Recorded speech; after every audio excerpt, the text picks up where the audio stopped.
My fingers trembled over the keys as they announced this would be my final performance. After 73 years of playing piano, arthritis was stealing the one thing that had defined my entire existence. But when I began that last song, a man in a $3,000 suit stood up in the back row, tears streaming down his face. What he said next revealed a connection neither of us knew existed, and proved that music never does it, simply waits for the right moment to return. My name is Robert Chun, and the piano has been my voice since I was 5 years old. Growing up in San Francisco's Chinatown, my family was poor. My father worked in a restaurant kitchen. My mother sewed garments in a cramped factory. We lived in a tiny apartment where 6 people shared 2 rooms. But my mother had one treasure from her life in China, an old upright piano, battered and out of tune, that her own mother had played. She taught me the basics, her fingers still graceful, despite years of factory work. Music, she told me, was freedom. No matter how small our apartment or how limited our circumstances, when premeditated I could go anywhere, be anyone. I practiced obsessively, losing myself in melodies while my siblings played in the streets. age 12. I was good enough to earn money playing at community events and church services. A music teacher named Mrs. Eleanor Patterson discovered me at a community center recital. She was a retired concert pianist, stern and demanding, who offered to teach me for free. For 6 years, she pushed me relentlessly, demanding perfection, accepting nothing less than my absolute best. She saw something in me I didn't see in myself, not just talent, but the discipline to transform it into artistry. At 18, I won a full scholarship to the San Francisco Conservatory of Music. My parents cried with pride at my acceptance. I studied under world-class instructors, performed in prestigious venues, and seemed destined for a brilliant career as a concert pianist. Critics called me promising, extraordinary, a virtuoso in the making. I was recording my first album when everything collapsed. It was during a performance of Rachmaninoff's Piano Concerto No. 2. Halfway through the second movement, my right hand seized up, not from nerves, but from blinding pain that shot through my fingers. I finished the performance through sheer will, but I knew something was terribly wrong. The diagnosis came quickly. Early onset arthritis, aggressive and degenerative. I was 24 years old, and my concert career was over before it truly began. I was devastated, angry, lost. Everything I'd worked for, every sacrifice my family had made, seemed meaningless. Mrs. Patterson visited me during those dark months and said something I initially "Your concert career may be over," she told me, "but your purpose as a musician isn't. Music isn't about performing for thousands. It's about reaching one person in the exact moment they need to hear it. Teach," she said. "Play for smaller audiences. Find meaning in connection, not applause."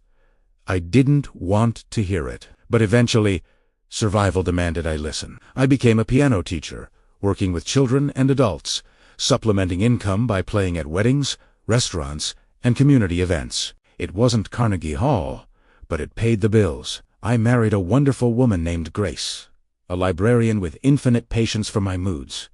We had 2 daughters. Life was ordinary, unremarkable, but full of small joys. Over the decades, I taught hundreds of students. Some became professional musicians. Most didn't. I played at countless weddings and funerals, retirement parties, and anniversary celebrations. I was background music, pleasant but forgettable, the soundtrack to other people's important moments. My arthritic hands limited what I could play, forcing me to adapt my technique to find beauty in simplicity rather than virtuosity. Grace died 7 years ago, and my daughters moved across the country with their own families. At 70, living alone and struggling with daily tasks, I moved into Meadowbrook Retirement Community. It wasn't bad as these places go. Clean, friendly staff, decent food. They had a common room with an old Yamaha upright piano, neglected and slightly out of tune. I started playing in the evenings, just for myself, old standards and classical pieces my failing hands could still manage. Other residents began gathering to listen. Nothing formal, just people wandering in, sitting quietly while I played. They'd request songs from their youth, and I'd do my best. We called it our little concerts, though it was just me playing in a common room for a dozen elderly folks trying to fill empty hours. But those sessions became the highlight of my week. The residents' faces when I played their favorite songs, their eyes lighting up with memories, it reminded me why I'd fallen in love with music in the first place. Then my arthritis worsened dramatically. Medication wasn't helping anymore. Some mornings I couldn't button my shirt or hold a coffee cup. My doctor said continuing to play would accelerate the joint damage, potentially leaving my hands completely I had to choose: keep playing and lose the use of my hands entirely, or stop now and preserve some basic functionality for daily tasks. I decided to give one final performance. The activities director, a kind woman named Susan, helped me organize it properly. She put up flyers, invited families, even contacted the local community center to bring in outside guests. I practiced 4 weeks, choosing pieces I could still play, despite the pain, rehearsing until my fingers bled. This would be my goodbye to the thing that had defined my entire life. The evening arrived. The common room was packed, standing room only. All the residents came, plus their families and visitors. I was shocked by the turnout. Susan had set up the piano at the front, with proper lighting and a borrowed sound system. It felt surreal. This formal concert in a retirement home common room, my last stand as a pianist. I began with Chopin's Nocturne in E-flat major, a piece about loss and longing that felt painfully appropriate. My hands hurt, but I pushed through. Then I played Debussy's Clair de Lune, each note precise despite the trembling in my fingers. The audience sat in complete silence, respectful and attentive in a way that moved me deeply. For my final piece, I chose something personal. When I was 8 years old, my mother taught me a traditional Chinese lullaby her own mother had played. It was simple, haunting, filled with longing for a homeland she'd left behind. I'd played it at my mother's funeral, at Grace's funeral, and now I'd play it one last time as my own farewell to music. I started slowly, each note deliberate. The melody was simple enough that even my damaged hands could manage it, but the emotion behind it was everything I couldn't say in words. This was my goodbye to my mother, to Grace, to Mrs. Patterson, to the career I'd dreamed of, to the life I'd actually lived. Every note was a memory, every phrase a thank you. Halfway through, I heard someone stand in the back. I didn't look up, staying focused on the keys. But then I heard it. Quiet, broken, sobbing. Someone was crying. Not gentle tears, but deep, gasping sobs. Other people began shushing, whoever it was, but the crying continued. When I finished, the room erupted in applause, but I was staring at the man standing in the back row, tears streaming down his face, making no effort to hide his emotion. He was in his early 50s, impeccably dressed in an expensive suit, completely out of place among the retirement home residents. He was weeping like his heart was breaking. As the applause died down, he walked forward, still crying. People parted for him, confused and concerned. He stopped in front of the piano and struggled to speak through his tears. "Mr. Chun," he said, his voice breaking, "you don't remember me, but 37 years ago, you taught piano to a troubled 13-year-old boy in the Chinatown community center. I was angry, violent, heading toward gangs and prison. My mother begged you to teach me, said she couldn't pay, but I needed something to save me. You said yes?"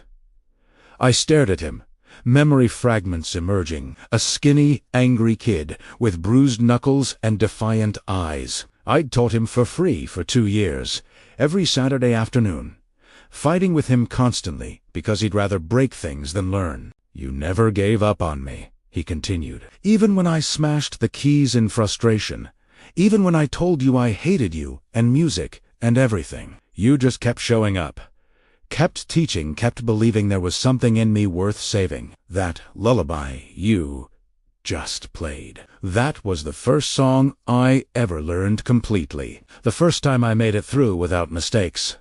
I cried, and you told me music could transform pain into beauty." He pulled out his wallet, showing me a worn, faded photograph. A teenage boy sitting at a piano, me standing behind him, both of us smiling. I barely remembered it being taken. "I'm David Liu," he said. "I own a technology company worth $300 million. But none of that matters compared to what you gave me. You taught me discipline, patience, and that I was worth something. You saved my life, Mr. Chun. And that lullaby brought it all back. The scared kid I was, the man I became because of you." The room was dead silent. I couldn't speak, overwhelmed by this connection I'd never known existed. David wiped his eyes and straightened up. "Susan contacted our community foundation about your performance," he said. "I came because I recognized your name, hoping it was you.